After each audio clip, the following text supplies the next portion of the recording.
Hello and welcome to the Global Church Project. I'm Graham Hill. Ravi Jayakaran has well over 3 decades of experience in poverty reduction and providing strategic support to transformational development programs. He's currently the catalyst for integral mission for the Lausanne Movement and heads up community transformation programs all around the globe.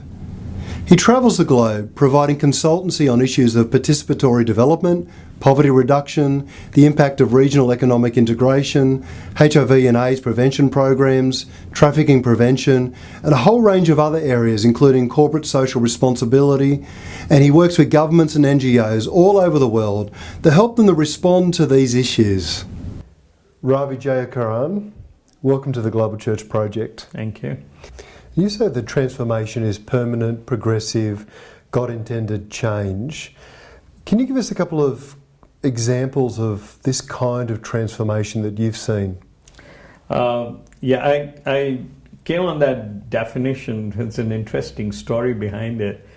It happened in World Vision where the new person came in at the mid-level. And he spent a whole month in orientation, and he came back and he said, the debriefing meeting going on, and he says, okay, I've got a question. So everyone's like, what's your question? He says, can you define transformation for me? It's a good question. And everyone laughed. So he waited and then he says, okay, now that you laughed, tell me what the definition is. That's a good question. So they all turned around and the development people said, the program people should know, and the program people said, no, only the technical program people should know. We can describe it. So they found they could describe transformation but not define it. So that became a challenge. How do we define it? And so that's how I came up with that definition. It's progressive, because there are certain stages where growth is only in size, very empirical, progressive, but it's also permanent. It doesn't retract. If the thing that causes the change is gone, it doesn't retract back to its own. So it's progressive and it's permanent. And then what is the ultimate purpose of transformation? God wants for each of us to grow to the fullness of the potential He has given us.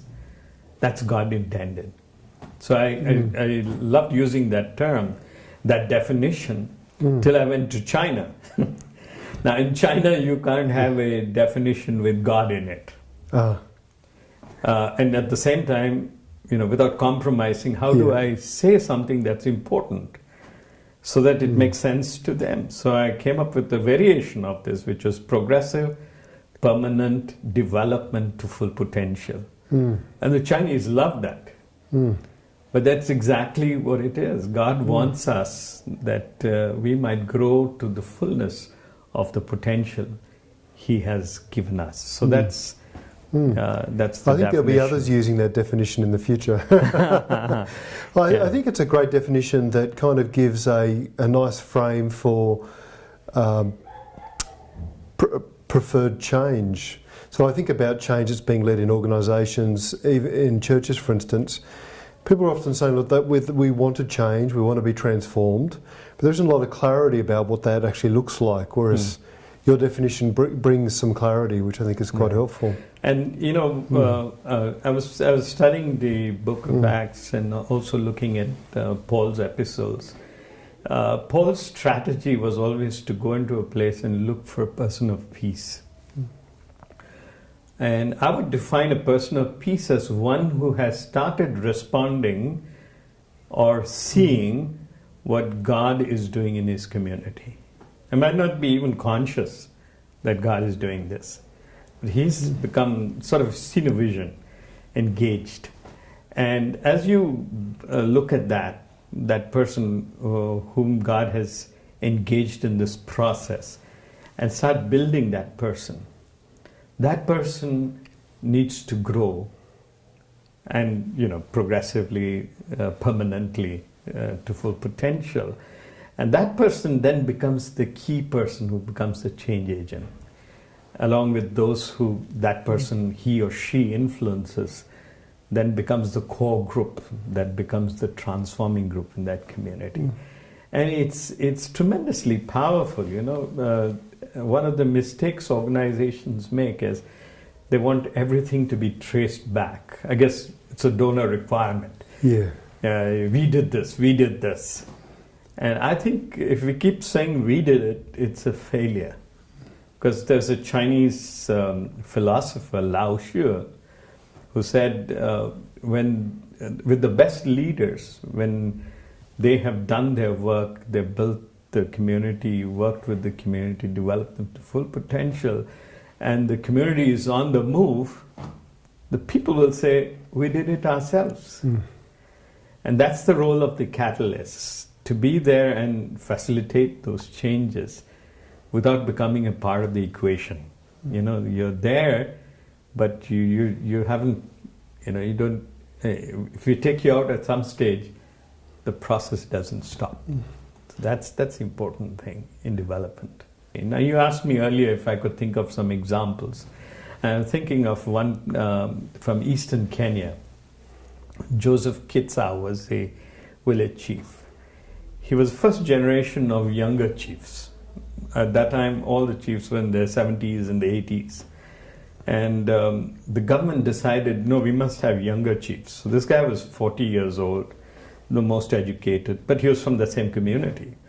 So the rest of the community is like, we've seen you from the time you were a kid, and now you're our chief, just because the government made you our chief.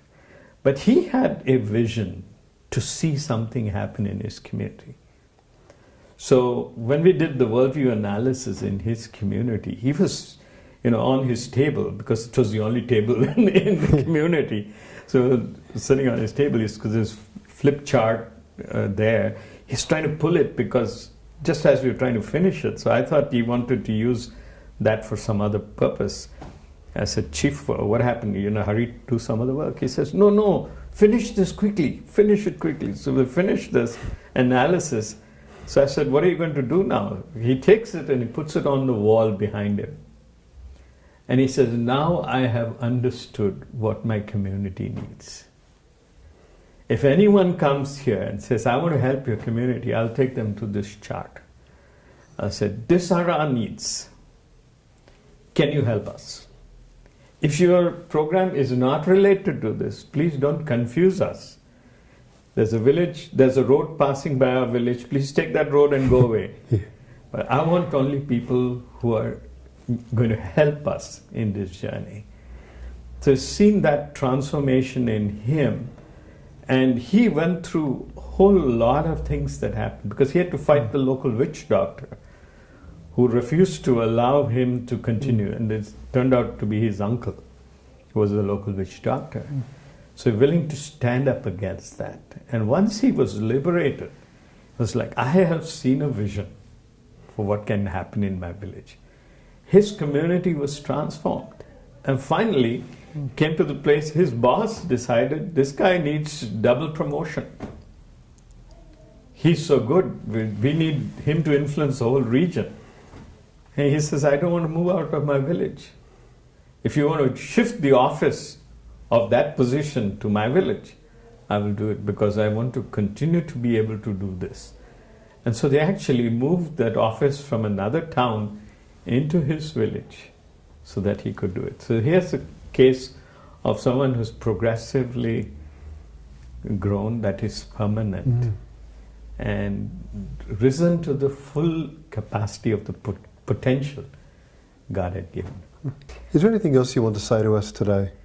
Yeah, interestingly, empowering, empowerment. So now it's like obsessed with finding definitions. So what is empowerment? It's progressive, permanent release to develop and grow to full potential. And so that's what I challenge people. Empower communities. Because once they're empowered, you see them excited because they're then able to replicate and grow independent of you. And there is no greater joy than for that to happen. It's like parents with children. There is a point when they are dependent on you. But the time when you see them become developed and independent, and then have their own families, and they have their own kids, and they're multiplying. So nothing as great as that. So I'll be talking about empowering communities, and that's what it's about. Ravi Jayakaran, thank you for joining us at the Global Church Project. Thank you. The Global Church Project is located at www.theglobalchurchproject.com. On our website you'll find a wide range of interviews and resources for colleges, universities and churches. I look forward to your company next time. From me, goodbye.